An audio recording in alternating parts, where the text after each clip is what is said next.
What is going on, ladies and gentlemen, boys and girls?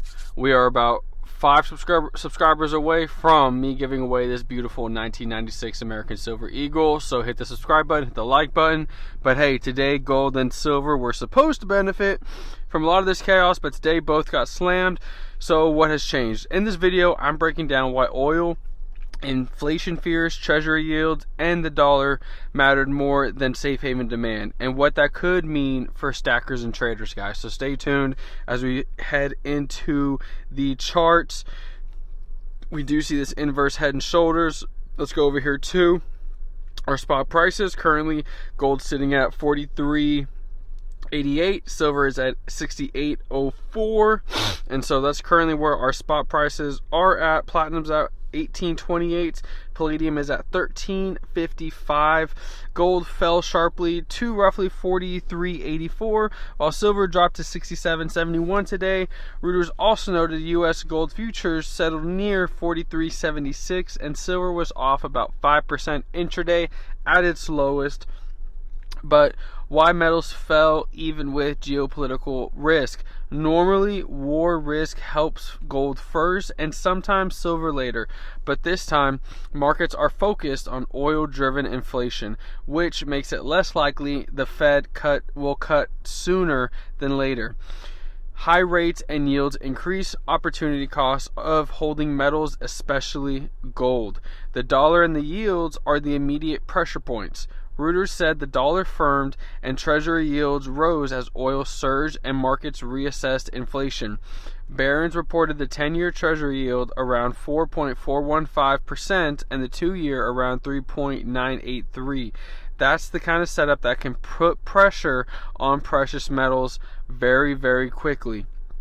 Silver is getting hit harder than gold, but that fits it perfectly because it's a lot more volatile, as we've been talking about, and it's more crowded and has both precious metal and industrial metal behavior.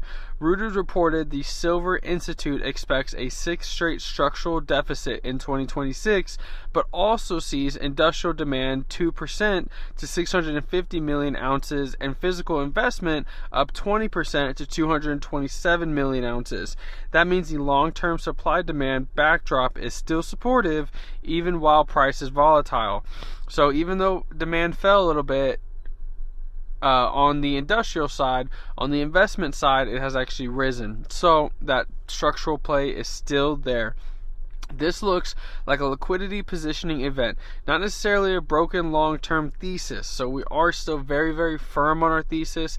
I do still see this as a buying opportunity personally, and Reuters explicitly said gold and defense stocks sold off after war began because of crowded traders and mechanical de-risking. That's a strong insight. And sometimes markets sell what they can sell, not what they hate. And if you look at the overall market, everything is down. The S&P was down nearly 2% today. It's starting to hit lows it hasn't seen since last year. So we do have to keep that in mind. When everything drops, usually precious metals drop, and they are the last to come back up. So just keep that in mind as you are kind of looking at other charts. As you're looking at silver's chart, also look at other charts. Don't just single out one thing and think it's the end of the world, because it's not. Gold ETF demand has stayed strong. The World Gold Council said February marked the 9th straight month of gold ETF inflows, with 5.3 billion added globally and holdings rising to a record 4,171 tons. Reuters also reported that 2025 saw a record 89 billion in physically backed gold ETF inflows, while central bank buying has remained elevated. So, here's what I'm watching next. The near-term path depends on whether oil stays elevated, whether the dollar keeps climbing, and whether rate cut expectations get pushed even further out.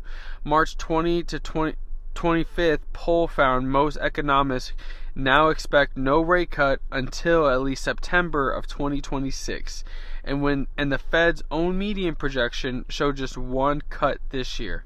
That's very, very beneficial things to say. We got to make sure we're looking at those rate cuts as well. But when we're looking just strictly at the silver market right now, You know, we do still see this head and shoulders kind of playing out right here. This line right here, or this bottom, is lower than this right here, and our shoulders do match on their tops up here. So this is currently what I'm watching for right now. Let me know in the comments if there's anything that you're watching that I'm not watching that I should be watching. But other than that, everybody, I hope you stay safe, stay smart, subscribe so you can win my silver, and I'll see you tomorrow.